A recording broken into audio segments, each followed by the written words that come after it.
Hindi raw ipinakita ni Congressman Leandro Leviste ang kompletong Cabral files ayon sa ombudsman taliwas sa sinabi ng kongresista. Lumutang din ang iba pang miyembro ng gabinete na umano'y nasa listahan. Nasa frontline ng balitang yan si Kari Cator.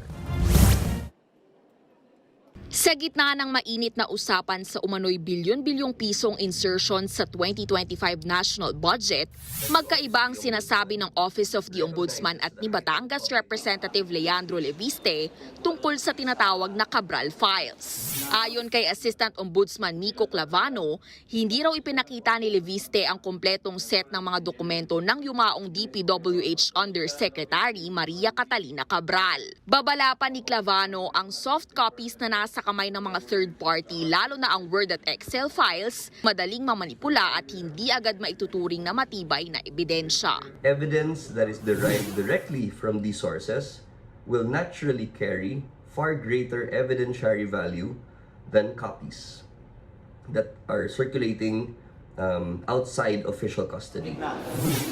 Mariing itinanggi ni Leviste ang akusasyon. Anya ipinakita niya ang lahat ng files sa mga tauhan ng ombudsman at wala raw si Clavano sa pulong nang ipresenta ito. Handang-handa rin daw siyang ipakumpara sa harap ng publiko ang mga dokumentong nasa kanya sa mga kopyang nasa iba upang patunayan ang kanyang sinasabing authenticity. Habang mainit ang diskusyon, mas lumalawak naman ang isyung binuksan ni Senate President Pro Tempore Ping Lacson.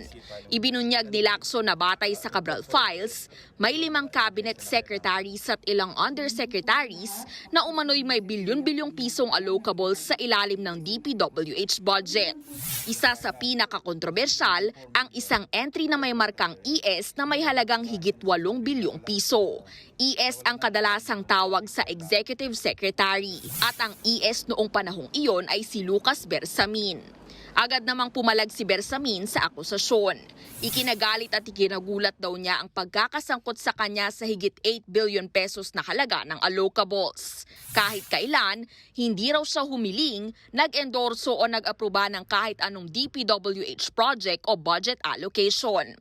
Giit pa ni Bersamin dapat busisiing maigi ang Cabral files para matukoy kung sino ang totoong nagmanipula sa 2025 budget.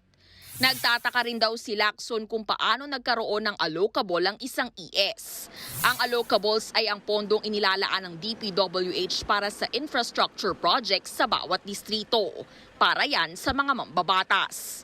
Pati raw si dating DPWH Secretary Manuel Bonoan may allocables din na aabot sa 30.5 billion pesos. Mayroon din daw ibang cabinet secretaries na nakatanggap ng tig 2 billion pesos. Pagtitiyak naman ng Malacanang pananagutin ang sinumang gabinete basta't may malinaw na ebidensya. Ipapaubaya na raw nila sa Ombudsman o Department of Justice ang investigasyon. Sa ngayon, nasa kustudiya na ng Ombudsman ang CPU ng computer at mga dokumento ni Cabral at isa sa ilalim daw yan sa Digital Forensic Examination. Nagbabalita mula sa Frontline, Kari Cator, News 5. Mga kapatid, Mean Los Baños po, huwag magpahuli sa mga balita at impormasyong dapat ninyong malaman. Para sa mas malawak na balitaan at diskusyon, mag-follow at mag-subscribe na sa social media pages ng News 5.